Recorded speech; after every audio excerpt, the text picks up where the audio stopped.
All right, viewers, welcome back to the channel. About a video title, you know what this video is about. We got some basketball news going on. Starting off first with this article that came out, I believe today. Yeah, today with Bleacher Report article. They're discussing and giving grades to each team offseason moves. Like that, as you guys know, there's still some free agents out there who probably be added on maybe later down the line a little bit. But they're doing a lot of grades on a lot of the teams, adding things up since most of the offseason free agency moves and trades and stuff kind of like dried up a little bit, kind of like wrapped up. But we're gonna see maybe some more things on the period as it continues. But starting off first, Atlanta Hawks. They gave the Atlanta Hawks a B. They lost AJ Griffin, they lost DeJounte Murray, of course, via trade to the Pelicans. Saddiq Bey as well. But they added Larry Nance Jr., a defensive guy, rebounding guy as well. Dyson Daniels, Zachary Vissacher, and Nikola Durisic. So I feel that's a solid for them. They're still planning for the future. They still have faith in Trae Young, of course, but they added the #1 pick as well. We'll add him to the repertoire a little bit too. He's like a big guard, really, like that. He played forward, but his offensive skills is like that of a guard a little bit. So he should be a nice player. We're gonna see how he kind of develops a little bit. The Celtics are getting the A. They didn't lose anybody. They didn't lose anybody on their team like that. They were able to keep and lock a lot of guys up with contracts. Jalen Brown had the big contract already. Jason Tatum already had the big contract, but they signed Derek White to the extension and added different guys. So their team, the championship core, which they really didn't need to add anything really, because they already have a championship core, have a young core of guys. They have the pieces, defensively and offensively. They have multiple guys who are all-star level like that. So it's kind of like just make sure to keep the guys around like that. The bench might not be as deep, but they did develop Peyton Pritchard pretty solidly, and Hauser and those guys like that to be solid rotational guys for them and stuff. So the Celtics did a nice job, so they have an A on their list from the Bleacher Report. Bleacher Report gave Brooklyn Nets an A as well. They lost Bojan Bogdanovic. They added Bojan Bogdanovic and added Shake Milton. They lost Mikal Bridges, of course. They got traded to the Knicks.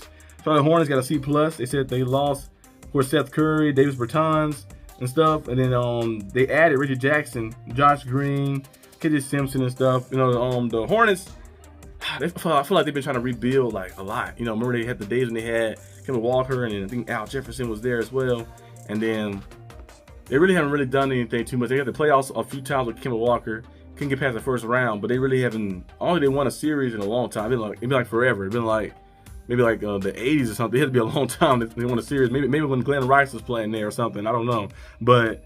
The Hornets, we got LaMelo Ball. He's a nice player. He had the injuries last year with the ankle and stuff. So we're going to see if he can come back to be, the LaMelo Ball of old. Because he's an all-star as well, former all-star. But I don't know what the Hornets got to do. They need to add some structure there. I feel like the coaching and just the structure of the GM and everything, the ownership, I feel like it needs to be different. I know they sold the team. Michael Jordan sold the team like that. Made a big profit from it as well.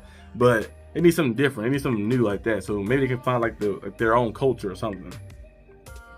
We went on next to the Bulls. They got B+. They lost DeMar DeRozan and Alex Caruso and Andre Drummond, but they added Josh Giddey, Mataz Buzelis, Jalen Smith, and Chris Duarte. Cleveland Browns. Cleveland Cavaliers got B+ from the Bleacher Report. Lost Marcus Morris, Isaac Okoro, except for now, and then Tristan Thompson. They ain't added anybody yet, but they probably get some things done. They have a lot of young group of guys, so they really don't need to add too much. Dallas Mavericks got an A. They lost Derrick Jones Jr., Tim Hardaway Jr., and Josh Green, but they did add Klay Thompson, of course, Najee Marshall, and Quentin Grimes. They added Klay Thompson, who's a three-point threat. Now, he is a former all-defensive player, but he's not the same Klay Thompson was. His leg is like a noodle now. He ain't the same like he used to be. Be able to sit in the box and guard guys around the perimeter and lock them up on one end and go out there and score 25+ on the other end. He ain't the same Klay Thompson anymore, but he's still good enough to be a scoring threat for you. You can't leave him open like that. Leave him out there on the island by himself. So Klay Thompson should give them a boost. Najee Marshall, very ferocious defensive player as well. He should be a nice player, a nice addition for them to add some defensive perimeter defense around them, because they kind of struggle with that. That's how they lost to the Celtics. Luka Doncic gonna have to learn how to defend. And defending is not. Of course, it's about skill, like being having a little skill to be working on your timing when to pick your poison and stuff. But it also is about effort, like that. He gotta learn how to put some more effort in and just stay consistent and get quicker and stuff. So hopefully they work with Luka to lose some weight as well, so it can be quicker and faster and shiftier to be able to guard better. Because that's kind of the struggles came from. Because if they don't do that, they're gonna have to outscore everybody. Because imagine Klay Thompson, Kyrie Irving, and Luka Doncic. Team's gonna have field day with them. They're gonna put them in the post. They be lighting them up like that, they don't blow past Luka. Luka got blown past, I think 69% of the time it said in the finals, which is crazy. So they're gonna blow past Luka. They're gonna pick Kyrie in the post, back him down, bully him to the rim, and then also Klay Thompson. He can't move as quick as anymore either. He can hit a dribble move on him and get around and score on him as well too. We've seen that with the Warriors too. So hopefully, some of these guys work on their like effort with that, and these guys like Najee Marshall, PJ Washington, and the other guys they have on the team step up defensively and be that anchor for them. The Nuggets got a B-. Pistons got a B. Warriors got a B+. I would break down all these, but it's gonna take forever. Houston Rockets got a B+. Pacers got a B-. Los Angeles Clippers got a B-, man, because they lost Paul George, of course, Mason Plumlee, and Daniel Theis, which is on some tough losses. But they added Derrick Jones Jr., which is nice. Nicholas Batum was back, of course. Mo Bamba, Cam Christie, and Kevin Porter Jr. I don't know why he was in the league in the first place, but they added him as well. Lakers got a D+.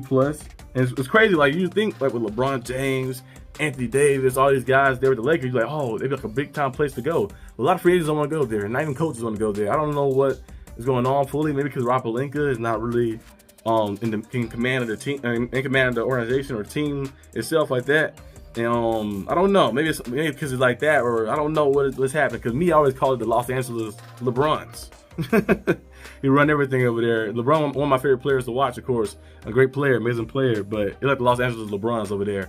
He run a lot of stuff over there. I don't know if like people seeing that from afar, like, I don't got time to deal with the Lakers drama or something. So I don't know why they can't add like any type of free agents at all. Grizzlies, they got a B.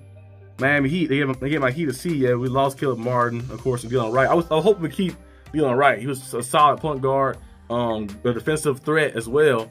Caleb Martin, I had a feeling he was going to leave anyway like that. Caleb Martin was pretty nice too for us. Averaged like 9 points a game like that. Solid player, a rotational piece, and had a big time role in that conference championship a few years back.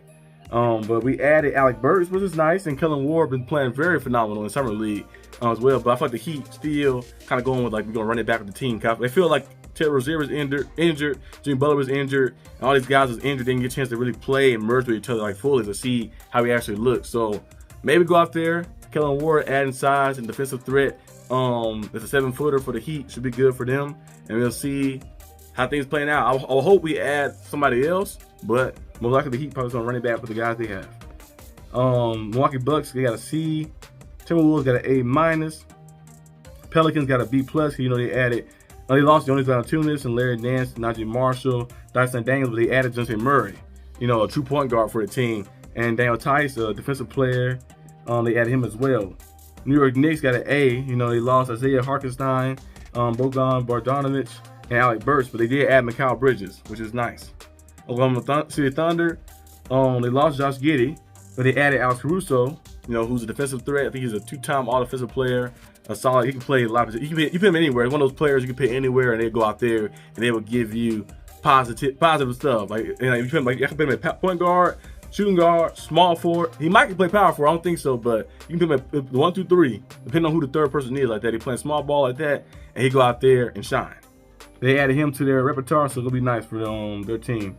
Magic's got an A. San Francisco's got an A. Adding Paul George, of course. Phoenix Suns got a B+. Trailblazers got a B. And Kings got an A. San Antonio Spurs got an A. Raptors got a B. Jazz got a B. Wizards got a C+. And that is the end of the list. So yeah, so that's some of the grades they had for Bleacher Report. What they did earlier today, like they gave all the teams in the offseason a grade. I agree with most of the grades too as well. I wish my Heat would have had like an A or something if we added more guys that they've been doing a lot of big time trades, but we haven't traded for anybody yet, so we gotta just play what we got. USA team, of course, they won their last game against Australia. Yeah, they beat Australia in last game. Bam Adebayo with 10 points. AD had like 16, 17 points. Devin Booker with 16 points as well. Playing pretty good. They said the Clippers was also like just kind of like disappointed that Kawhi had to get taken off the USA team with the minor injuries and stuff like that. So they want to preserve him for the season to start. So I guess that was more the Team USA move than what it was the Clippers move like that.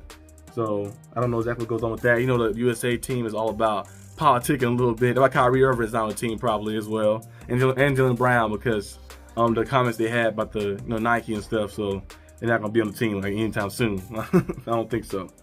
The NBA. the power rankings. You know, we're seeing different things that happening so far in the power rankings. Let's dive into the ESPN power rankings. Of course, number 1 is still the Liberty. They're 20-4. Okay, his Suns at number 2 at 18-5. Dejanay Carrington been doing a good job. She's two-way player. You know, defensive, lock people down. She's been playing the best defense. She should be on an all-defensive team this year. It might be in consideration for Defensive Player of the Year as well, because she's been playing against and guarding against some tough opponents. And she's been going out there and shutting them down and like holding them way below their average and shooting field goal percentages as well. I think while going out there and putting up double-digit points on the offensive side. Los Angeles Aces is 16-7. They're 3rd on the list. They play in Chicago Sky right now, actually, in the 4th quarter. Seattle Storm is 4th on the list. Indiana Fever has moved up to the 5th spot, 11-14 on the list. Minnesota Lynx, 16-8. My Mercury is 12-12, but it's 7. But the power ranking is based off like what you did recently, like that. I believe we lost our past 2 games, if I'm not mistaken, the Mercury. But we'll find a way to bounce back. Chicago Sky is at 8 at 9-14. Washington Mystics is at 9 at 6-18. Oh. Los Angeles Sparks 6-17 at 10. Dallas Wings, they've been missing a lot of people. So 2 is funny because she's playing in, I think, in the German Olympics, like for their team, but she hasn't played a game all season for the Wings. 5-19 for them, and then Atlanta Dream is last at 7-16, I believe. Yep. So yeah, they got a lot of things to do. We'll see what happens with some of these teams. The Fever have been on fire lately, like that. They jumped up a lot of spots to number 5. My Mercury kind of dropped down a little bit, but I think we find a way to bounce back. But the Liberty been holding on hold. Like last year, they had a big time record. They only lost like 4 or 5 games last year. I think so. They're kind of getting that same path this year. The Aces lost 7 games this year, but last year I think they only lost like 5 or 6. I think 5 games last year, so they lost more than they lost last year. But they still up there. They top 3 team. Up there, I feel like in the playoffs, you're gonna see the true nature of why they're there in the first place. But yeah, so far so good. Like that, been a very exciting season. The break about to come up in a little bit. I think July 20 something is when July 22nd, 3rd, the break comes up in the All-Star battle they have between the Team USA and the All-Stars. We'll see what happened. Last time the All-Stars won, so we're gonna see if they can change it up a little bit. But that's all I got for the video today, guys. Hope you guys enjoyed this video. If you did, leave a like and subscribe for more content. I'll see you guys next time on the channel. Peace out.